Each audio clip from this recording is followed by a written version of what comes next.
শুভেচ্ছা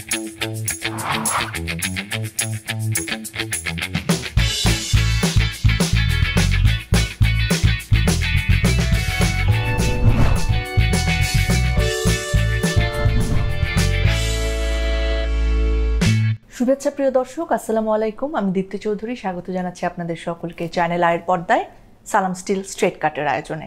আজকে আমার আয়োজনে আমি এমন একজন মানুষকে পেয়েছি যিনি বাংলাদেশের রাজনীতিতে ভীষণ গুরুত্ব বহন করছেন এবং একটা দুঃসময়ে যিনি আসলে অন্যতম প্রতিরোধের ফেস হয়ে উঠেছিলেন।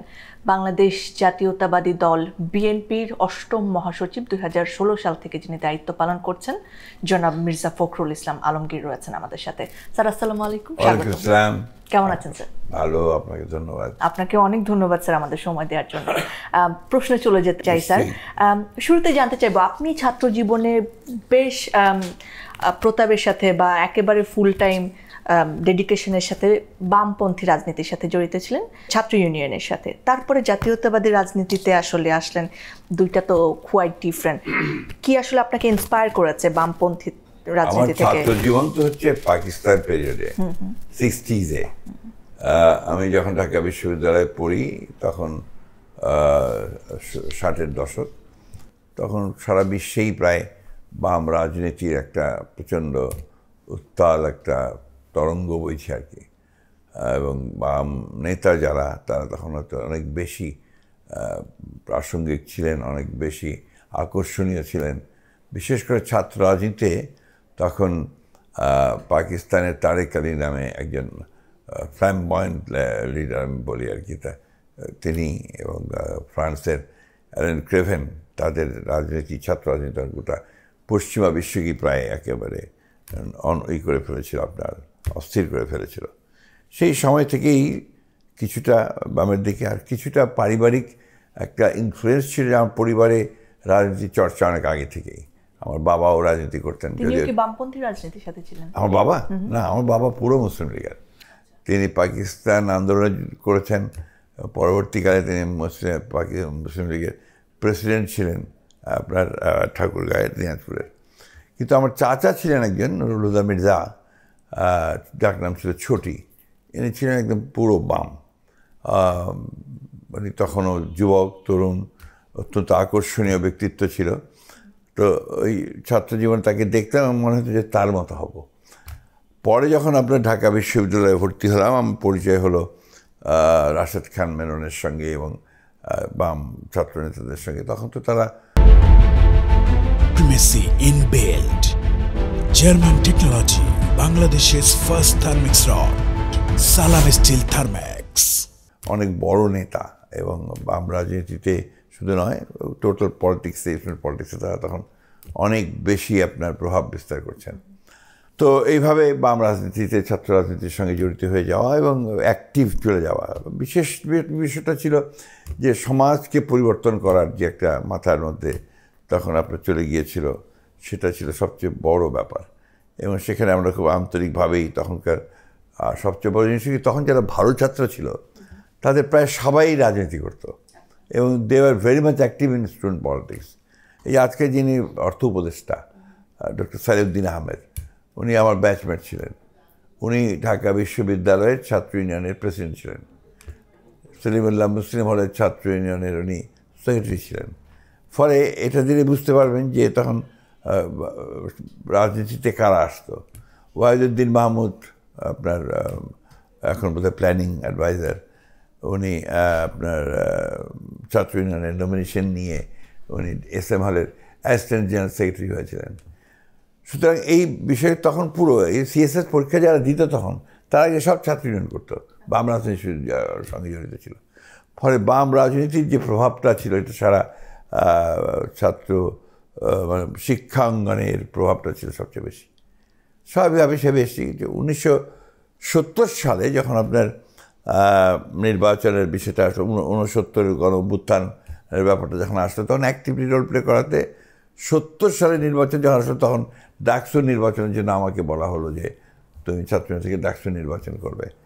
আমি ডিনাই করেছিলাম এবং আমি বললাম যে না, আমি কৃষকদের মধ্যে কাজ করব। আমি চলে গিয়েছিলাম।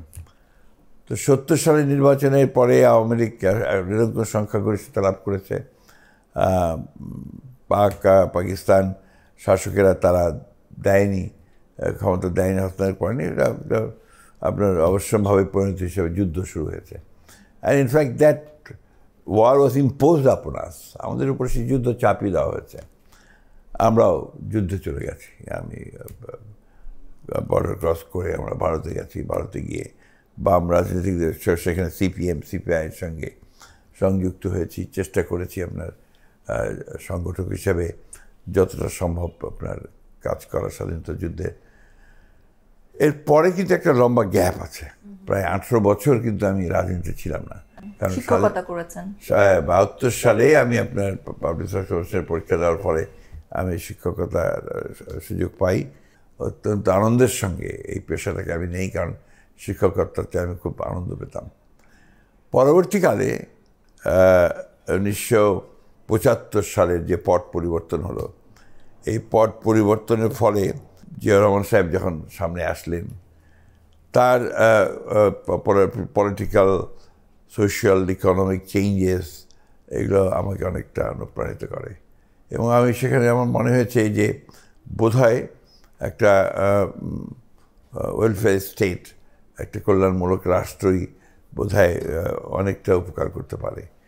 আর বাম রাজনীতিতে যে অভিজ্ঞতা দেখেছি, সে অভিজ্ঞতা দেখেছি যে সারা জীবন বাম রাজনীতি করে গেছে, আমার চাচাও গেছেন, কিন্তু ফাইনালি কুডন্ট ডু এনিথিং, কিছু করতে পারেন না। করতে পেরেছেন বিপ্লব, না করতে পেরেছেন কাউকে সহযোগিতা, না করতে পেরেছেন সমাজের কোনো জরুরি কোনো পরিবর্তন আনতে। যদিও একটা ভালো রাষ্ট্র চাই, ভালো সমাজ চাই, পরিবর্তিত সমাজ চাই, এই ধারণাটা কিন্তু তারাই নিয়ে এসেছিলেন। যাই হোক, তারপরে এই জিয়াউর রহমান সাহেবের আসার পরে তার কাজ দেখে আমি সেখানে কিছুটা আকৃষ্ট হই এবং আমি 1986 সালে আমি আমার চাকরি থেকে রিজাইন করে আমি আপনার পলিটিক্সে যুক্ত হই। খুব ছোট্ট একটা জায়গায়, একেবারে তৃণমূল পর্যায়ে আমি পৌরসভার মেয়রের ইলেকশন করি। সেই ইলেকশনে জেতার পরে আমি তারপর পার্লামেন্টের নির্বাচন করি। তো এইভাবেই আপনি যেটা জানতে চাইলেন যে এইভাবে পরিবর্তনটা হলো, অর্থাৎ তাত্ত্বিকভাবে আমার মনে হলো যে সমাজতন্ত্রের যে সংগ্রাম, সেই সংগ্রাম বোধহয় আমাদের জন্য এই মুহূর্তে উপযোগী নয়। আমার কাছে মনে হলো যে ওয়েলফেয়ার স্টেট, অর্থাৎ কল্যাণমূলক রাষ্ট্রই বোধহয় আপনার সবচেয়ে ভালো ব্যবস্থা, যা দিয়ে জনগণের কল্যাণ করা যেতে পারে। এবং জিয়াউর রহমানের যে আকর্ষণীয় ব্যক্তিত্ব, তার যে সততার যে চেহারা, তার যে রাষ্ট্রনায়কোচিত যে আপনার কাজগুলো, এগুলো আমাকে প্রচণ্ডভাবে আলোড়িত করেছিল, যার ফলে আমি আপনার যুক্ত হই বাংলাদেশ জাতীয়তাবাদী দল। স্যার, আপনার কথাই মুক্তিযুদ্ধের কথাটি আসলো যে আপনি নিজে মুক্তিযুদ্ধে অংশগ্রহণ করেছেন এবং সেই সময়টা পুরোপুরি দেখেছেন। তারপরে বাংলাদেশের যে নানা সময়ের পট পরিবর্তন, সেটাও দেখেছেন। বর্তমান সময়ে একটা বিষয় খুব আলোচিত স্যার, যে মুক্তিযুদ্ধের যে মহিমা, সেটাকে কি ম্লান করে দেওয়ার চেষ্টা হচ্ছে কিনা রাজনৈতিকভাবে? আপনি কি মনে করেন এরকম কোনো পায়তারা আছে? না, এটা তো আপনার দুর্ভাগ্যজনকভাবে 1972 সালে পরে তৎকালীন যারা আপনার রাষ্ট্র ক্ষমতায় ছিলেন, আওয়ামী লীগ এবং অবিসংবাদী নেতা তখনকার শেখ মুজিবুর রহমান সাহেব, তাদের রাষ্ট্র পরিচালনায় ব্যর্থতা ওই জায়গাটাকে অনেকটা ম্লান করে দেয়। এবং যে এই একদলীয় শাসন ব্যবস্থায় চলে যাওয়া, এটা আমার কাছে মনে হচ্ছে যে মুক্তিযুদ্ধের পুরো যে চেতনা, তার যে আশা আকাঙ্ক্ষা, তার সম্পূর্ণ বিপরীত ছিল। একদলীয় শাসন ব্যবস্থা এদেশে মানুষ কোনোদিনই চায়নি। এদেশে মানুষ গণতান্ত্রিক ব্যবস্থা চায়, কথা বলতে চায়, তারা বিভিন্ন দলের করতে চায়। কিন্তু ওই জায়গাটাই ছিল, that was the turning point, যে আপনার বাংলাদেশের রাজনীতি একটা গুণগত একটা খারাপের দিকে একটা পরিবর্তন হয়ে গেছে। এখন যে অবস্থাটা চলছে 24-এর এই আপনার জুলাই আগস্টের যে আপনার গণ অভ্যুত্থান, এটা নিঃসন্দেহে একটা, আমি মনে করি যে এটা একটা অত্যন্ত সিগনিফিক্যান্ট এবং অত্যন্ত গুরুত্বপূর্ণ আপনার একটা সুযোগ বাংলাদেশের মানুষের সামনে এনে দিয়েছে, যে এই বর্তমান রাজনীতিটাকে আপনার ভবিষ্যৎ প্রজন্মের জন্য, ভবিষ্যতের জন্য উপযোগী করে তোলার একটা কাঠামো তৈরি করার, এবং সেই কাঠামোটা তৈরি করার সুযোগও যথেষ্ট সৃষ্টি হয়েছে। কিন্তু দুর্ভাগ্যক্রমে কিছু সংখ্যক রাজনৈতিক মহল তারা প্রথম দিকে চেষ্টা করেছে এটাকে ভিন্ন পথে পরিচিত করবার। বিভিন্নভাবে আপনার ৭১-এর যে মুক্তিযুদ্ধ, সেই মুক্তিযুদ্ধকে কিছুটা ম্লান করানোর চেষ্টা করা হয়েছে, যেটা আমি তখন প্রথমেই এটা নিয়েও কথা বলছি। আপনাদের যারা সাংবাদিকতা করছেন মনে থাকার কথা যে আমি প্রথমে বলছি যে সব ঠিক আছে, কিন্তু ৭১ যেন আমরা ভুলে না যাই। Primacy in build. German technology. Bangladesh's first thermix rod.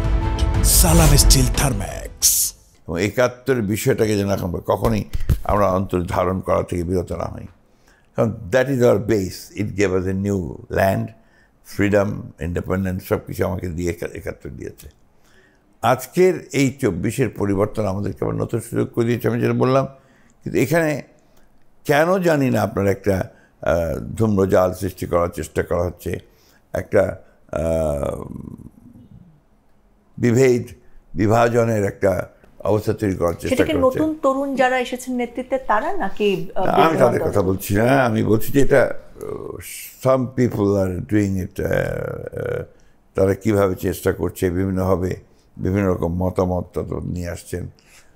মতামত তো থাকবেই এবং সেটা হওয়াও ভালো, কিন্তু সেটা যদি আপনার ওই একটা ৭১-কে বিরুদ্ধে যায় তাহলে আমরা তো সেটা রুখে দাঁড়াবো। বাংলাদেশ জামায়াতে ইসলামের মুক্তিযুদ্ধ বিরোধী অবস্থান নিয়ে আওয়ামী লীগ যতটা সরব ছিল বা রাজনৈতিকভাবে যতটা তারা এটাকে সামনে এনেছে, আপনারা ততটা সামনে আনেননি। এবং ২০০১ সালের নির্বাচনে বিএনপির সঙ্গে তারা ক্ষমতায় ছিল, বিএনপির নেতৃত্বাধীন ৭ দলীয় ঐক্য জোটে তারা যুগপৎ আন্দোলন করেছে।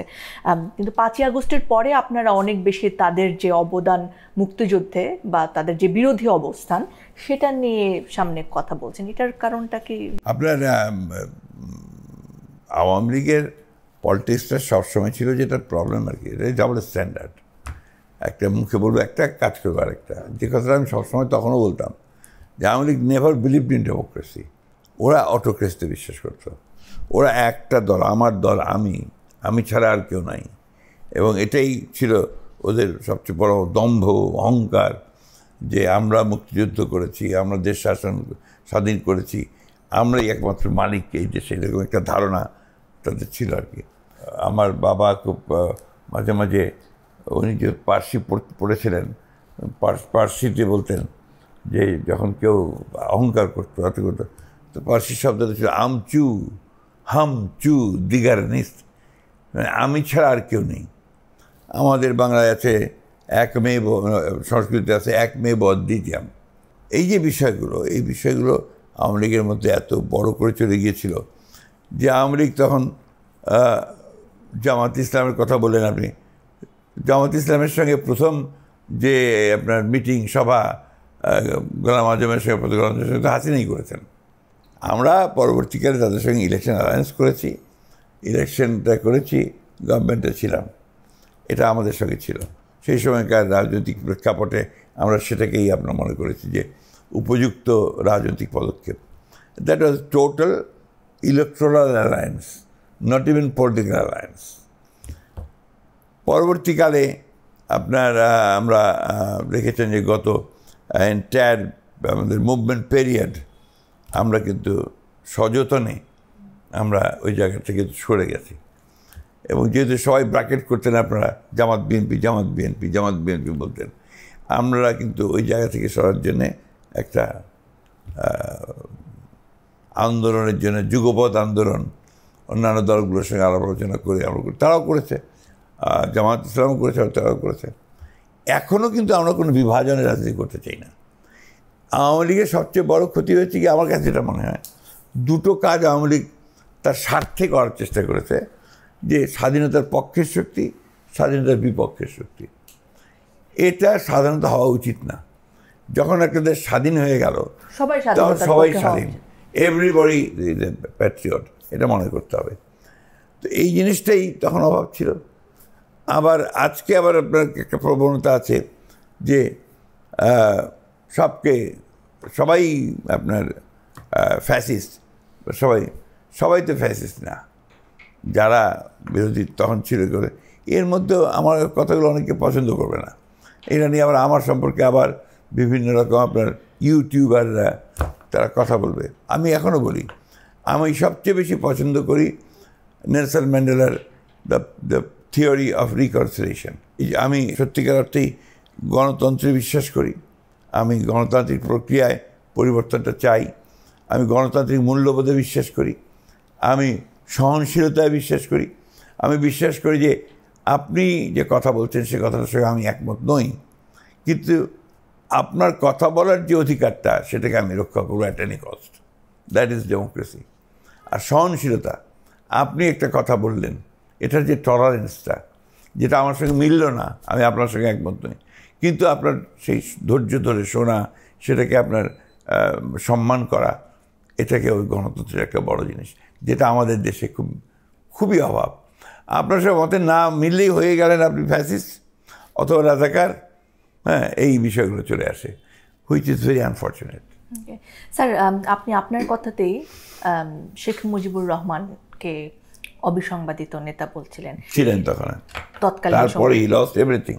ওকে, কিন্তু মুক্তিযুদ্ধের সময়ে তার অবদানকেও অস্বীকার করার একটা কথা চলছে এবং তার 32 নম্বরের বাড়ি ভাঙচুর করা হয়েছে এবং নানা জায়গায় যে মুক্তিযুদ্ধের স্থাপত্য ছিল সেগুলোও ভাঙচুর করা হয়েছে। এগুলো নিয়ে আপনার এবং আপনার দলের অবস্থান। আমি আপনার কথা আমার কথা তো আপনাকে বলেছি যে আমরা আপনার পরমত সহিষ্ণু বিশ্বাসী রাজনৈতিক দল। তার মানে আপনার এই ভাঙচুরের বিরুদ্ধে আমি আপনাকে যেটা মানে আমরা বিশ্বাস করি যে প্রত্যেকটি রাজনৈতিক দল, রাজনৈতিক ব্যক্তিত্ব তার নিজস্ব মতামত থাকবে, নিজস্ব পথ থাকবে, নিজস্ব কথা থাকবে, এক। 2 নম্বর হচ্ছে সময়ের একটা ব্যাপার আছে। তো 1952 সালে যখন ভাষা আন্দোলন হয় তখনকার সময় এখনকার সময় কি এক না। আপনার 69 সালে 69-এ যে মুভমেন্ট হয় তখনকার সময় কি আর এখনকার সময় কি এক না। 70 সালের যে নির্বাচন সেটার সময় আর এখন সময় কি এক না। 71-এর যুদ্ধ, সেই যুদ্ধ আর এখন কি এক না। 24-এর যে আপনার গণ অভ্যুত্থান, ছাত্র গণ অভ্যুত্থান, ছাত্রদের নেতৃত্বে যেটা হয়েছে সেটার সময়টা আর তার পরের সময়টা, এখন সময়টা তো একেবারে এক হয়ে যাবে না। আর এখানে ভিন্ন মত তো আছেই, ভিন্ন মত থাকবে, পথ থাকবে, সব কিছু মিলিয়ে আমি যেটা বিশ্বাস করি, আপনাদেরকে খোলামেলা বলি, আমার দলও এটাই বিশ্বাস করে, আমরা গণতন্ত্রের বিশ্বাসী দল। আমাদের ঘোষণাপত্রেই আছে যে আমরা পুরোপুরিভাবে লিবারেল ডেমোক্রেসিতে বিশ্বাস করি, অর্থাৎ উদারপন্থী গণতান্ত্রিক দল। আমরা কিন্তু আপনার মানে সংকীর্ণতায় বিশ্বাস করি না, আমরা উদার রাজনীতিতে বিশ্বাস করি। যে কারণে নেলসন ম্যান্ডেলার পলিটিক্স অফ রিকনসিলিয়েশন এটা আমি ব্যক্তিগতভাবে খুব পছন্দ করি। স্যার, আওয়ামী লীগের রাজনীতি করা নিয়ে তাহলে আপনাদের সেই উদারপন্থায় আসলে জায়গাটি কী? কারণ আওয়ামী লীগ নিষিদ্ধ হওয়ার পথে অলমোস্ট তাদের কার্যক্রম স্থগিত করা হয়েছে, কিন্তু আওয়ামী লীগকে সাপোর্ট করেন এমন মানুষ তো এখনও বাংলাদেশে রয়েছেন যারা আওয়ামী লীগকেই হয়তো ভোট দেবেন একটা নির্দিষ্ট সংখ্যক। তাদের আসলে কি হবে? তাদের মতামত বিষয়টা কি শুনেন, আওয়ামী লীগ নিজের হাতে নিজেকে খুন করেছে, এটাকে বলা যেতে পারে সেলফ অ্যানিহিলেশন, আত্মহত্যা করা। আওয়ামী লীগের যে রাজনীতি নিয়ে আওয়ামী লীগ জন্ম হয়েছিল, যে সূত্রপাত হয়েছিল, তারপরে আওয়ামী লীগ ইভেন 71-এও আওয়ামী লীগের যে ভূমিকা ছিল, তারপরের আওয়ামী লীগ তার আওয়ামী লীগ নেই। আওয়ামী লীগকে আপনি এখন গণহত্যার জন্য দায়ী করছেন, অবশ্যই আওয়ামী লীগ গণহত্যার জন্য দায়ী বটেই। শেখ হাসিনা অবলীলায় তিনি হত্যার নির্দেশ দিয়েছেন, হত্যা করিয়েছেন এবং ভয়ঙ্কর একটা দানবীয় শাসন প্রতিষ্ঠা করেছিলেন। আওয়ামী লীগ এতে পার্টি তো কিছু বলেনি, আওয়ামী লীগ তো পার্টি হিসেবে সেটা প্রতিবাদ করেনি। আওয়ামী লীগের পার্টি হিসেবে অবশ্যই তাদের বিরুদ্ধে অবস্থান নেওয়া উচিত ছিল, একজনও তো নেয়নি। শেখ হাসিনার যেমন বিচার হচ্ছে, অন্যান্যদের যেমন বিচার হচ্ছে, দল হিসেবে যদি আওয়ামী লীগের বিচার হয় তাহলে অবশ্যই বিচার হওয়া উচিত এবং জনগণই সেটা একমাত্র উত্তর দিতে পারবেন। একটা কথা খুব বেশি আলোচিত শব্দ মব, এবং মব সন্ত্রাস বা মব ক্রিয়েট করে মানুষকে নানাভাবে ট্যাগ দেওয়া হচ্ছে, যেটার কথা আপনিও বলছেন, যেটা আসলে একদমই ঠিক না। এবং আমি যদি উদাহরণও দিতে পারি, সাবেক প্রধান নির্বাচন কমিশনার কে এম নুরুল হুদাকে যেভাবে অপদস্থ করা হচ্ছে, নানা জায়গায় স্যার বিএনপির নেতাকর্মীদেরও সংশ্লিষ্টতা পাওয়া যাচ্ছে, এবং আপনারা সেটার বিরুদ্ধে অবস্থানও নিয়েছেন, নানা সময় বহিষ্কার করেছেন, কিন্তু তারপরেও স্যার এটা কমানো যাচ্ছে না কেন? 1971 সালের পরে আপনার যখন স্বাধীন হয়ে গেলাম আমরা, ইনফ্যাক্ট গভর্নমেন্টও আসলো, কিন্তু গভর্নমেন্ট তখন সেটেল করতে পারেনি, তখনও কিন্তু আমরা রাস্তার মধ্যে ডেড বডি পড়ে থাকতে দেখেছি। স্যার 1 বছর হয়ে গেছে কিন্তু আমি বলছি এত তো 5 বছর হয়েছিল, 71 থেকে 75। এবার তারপরেও আপনার 72-74 পর্যন্ত পারা যায়নি, আওয়ামী লীগ পারেনি, এবং না পেরে শেষ পর্যন্ত সংবিধান পরিবর্তন করেছে, 74-এর আপনার পরিবর্তন করেছে, এবং আপনার শেষ পর্যন্ত একদলীয় শাসন ব্যবস্থা বাকশাল করেছে, টু কন্ট্রোল পারে নাই। আজকে যে বিষয়টা আপনি বলছেন, একটা সম্পূর্ণ একটা ভিন্ন একটা পরিস্থিতি। এক মানুষ স্বতঃস্ফূর্তভাবে বেরিয়ে এসে, ছাত্ররা বেরিয়ে এসে Primacy in build. German technology. Bangladesh's first thermix rod. Salam Steel Thermex. Awami লীগকে বিতাড়িত করেছে, পালিয়ে যেতে বাধ্য হয়েছে আওয়ামী লীগ। সেই জায়গায় জনগণের খুব স্বাভাবিকভাবেই এইটুকু সহনশীল হতে হবে। তিউনিসিয়াতে আপনার যুদ্ধ হচ্ছে আফটার আপরাইজিং, কারণ এটা খুব ডিফিকাল্ট হয় তখন ওটাকে নিয়ন্ত্রণ করা। তারপরে আপনার পুলিশ ফোর্স একেবারেই আপনার বলা যায় যে কাজই করতে পারছে না, কনফিডেন্সের অভাবে, আস্থা নাই। কারণ যে অপকর্ম করেছে সেখান থেকে তাদেরকে বেরিয়ে আনা, সেটাকে আবার সেটেল করা, পুলিশ ফোর্সের কাছে, আর্মি মাঠে না থাকলে যে আরও কী হতো এটা আপনার বলা মুশকিল আছে। তো সেই ক্ষেত্রে মব ওক্রেসি বা মব জাস্টিসের কথা, আমি মব জাস্টিসের কথা ব্যবহার করতে চাই না। মবক্রেসি যেটা আছে, মানুষ নিজের হাতে নিজে তুলে নিয়ে মানুষকে পিটিয়ে মেরে ফেলা, এইগুলো আপনার কখনোই আমরা সমর্থন করি না। এটাকে আপনার সম্পূর্ণভাবে নির্মূল করি, এর জন্য সময় দরকার আছে, এর জন্য আপনার প্রক্রিয়ার দরকার আছে। আর সেই কারণে কিন্তু আমরা বলছি যে নির্বাচনটা খুব তাড়াতাড়ি হওয়া দরকার, কারণ এটাকে নিয়ন্ত্রণ করতে পারে একমাত্র একটা ইলেকটেড গভর্নমেন্ট। কারণ ইলেকটেড গভর্নমেন্টের পেছনে জনগণ থাকে, জনগণের শক্তি থাকে, সেই শক্তি দিয়ে সে নিয়ন্ত্রণ করতে পারে। আর সেই কারণে স্যার বর্তমান যে আইন শৃঙ্খলা পরিস্থিতি কিংবা যে কাঠামো, প্রশাসনিক কাঠামো, সেটা থেকে একটা সুষ্ঠু সুন্দর নির্বাচন সম্ভব বলে মনে করি? 100বার। আমরা যদি আপনার 1990 সালের গণ অভ্যুত্থানের পরে, ছাত্র গণ অভ্যুত্থানের পরে 3 মাসের মধ্যে যদি নির্বাচন করতে পারি, তো আমরা পারবো না কেন? যে প্রশাসন স্যার মবই নিয়ন্ত্রণ করতে এগুলো ভুল কথা, মব তো থাকবেই। মানুষ তখন নিজের মতো করেই আপনার তার ভোটের অধিকারটাকে রক্ষা করবে, আর মবক্রেসিও তখন বন্ধ হয়ে যাবে। সংবিধান সংস্কারের কথা একটুখানি আসতে চাচ্ছি।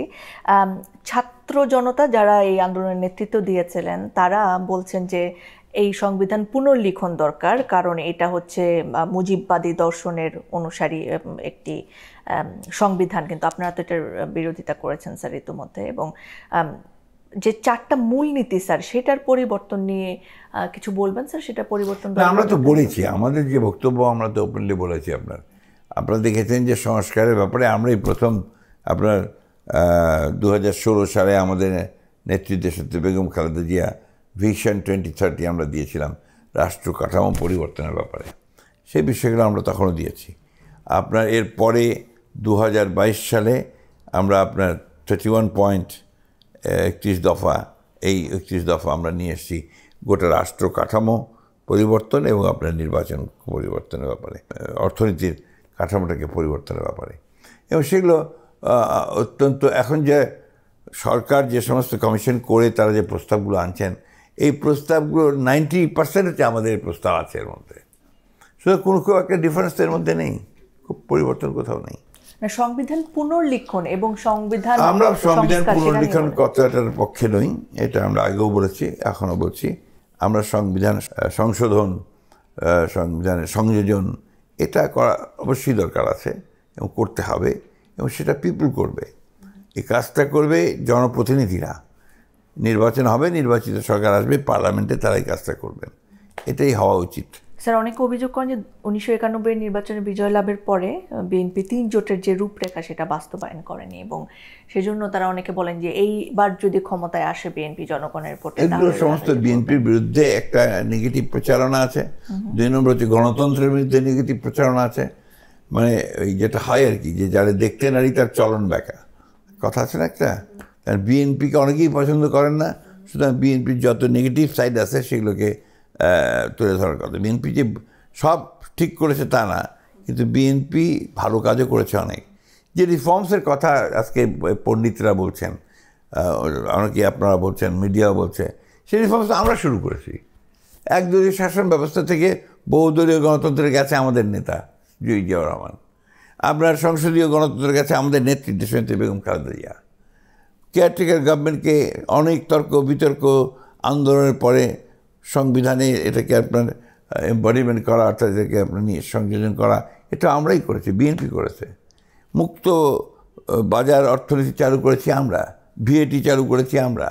আপনাদের এই যে এত স্বাধীনতা মিডিয়ার, সম্পূর্ণ আমাদের দান, মানে বিএনপির জিয়াউর রহমান সাহেব, তারপরে ম্যাডামের। আর কেউ এত বড় স্বাধীনতা কেউ কখনো দেয়নি। আমাদের সময় লিস্ট আপনার ইন্টারভেনশন ছিল মিডিয়ার ক্ষেত্রে। মিডিয়ার স্বাধীনতা বলতে আপনি আসলে? মিডিয়ার স্বাধীনতা বলতে আমি বুঝি যেটা যে সত্য কথা প্রকাশ করা, সত্যটাকে বলা, সে সময় দায়িত্বশীলতার সঙ্গে বলা, এই দুটো জিনিস খুব পারস্পরিকভাবে জড়িত। বর্তমান মিডিয়াকে স্যার কিভাবে দেখছেন? বর্তমান মিডিয়ার মধ্যে দুটো বিষয় আছে। ব্যাপারটা আপনি যখন একটা বিষয়ের মধ্যে চলে যান, তার সঙ্গে আপনার একটা সম্পর্ক তৈরি হয়, তখন রাতারাতি আপনি ওখান থেকে বেরিয়ে আসতে পারেন না। আপনারা এখনও সেলফ সেন্সরশিপ করছেন। কেন করছেন? এটা আপনাদের অভ্যাসে পরিণত হয়েছে 15 বছরে। না জানি আওয়ামী লীগ কী বলবে, না জানি সরকার কী বলবে, তো এটা দিও না, এটা লিখো না, ওটা বলো না, এটা এখনও কিন্তু হচ্ছে। সেটা আপনারা করছেন, না জানি ছাত্ররা কী বলবে, না জানি বিএনপি কী বলবে, এই কথা আপনাদের মধ্যে আছে। Why don't you give the right thing? সাহস নিয়ে দাঁড়ান এগুলো নিয়ে। সাহস নিয়ে না দাঁড়ালে কোনো পরিবর্তন হয় না। তো আপনারা বলবেন যে আমাদের স্বাধীনতা দেওয়া হচ্ছে না, আমাদের ইন্টারভেনশন হচ্ছে। ইন্টারভেনশনটা আপনারা বন্ধ করেন, দাঁড়িয়ে যান, দেখবেন বন্ধ হয়ে যাবে।